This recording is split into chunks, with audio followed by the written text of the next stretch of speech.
1826 চনৰ 24 ফেব্ৰুৱাৰী এই দিনটোতেই ম্যানমাৰত ইয়াণ্ডাবু নামৰ ঠাইত ইয়াণ্ডাবু সন্ধি বা অসম চুক্তি স্বাক্ষৰিত হৈছিল। ইয়াৰ ফলশ্ৰুতিত শিল্পকলা সাহিত্য সকলো প্ৰাণহীন হৈ পৰিল। সেয়েহে স্বাধীনতা হেৰুৱাৰ কৰুণ স্মৃতিত খিলঞ্জীয়া সুৰক্ষা সমিতি অসমে মৰিগাঁও জিলাত এখনি সভা অনুষ্ঠিত কৰি কলা দিৱস কাৰ্যসূচী পালন কৰে। জাতি জনগোষ্ঠী অসমত শেষ হৈ গৈছে এফালৰ পৰা।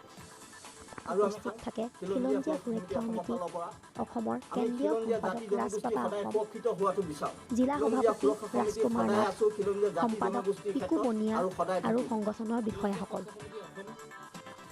আজি আমি কলা দিৱস পালন কৰিছোঁ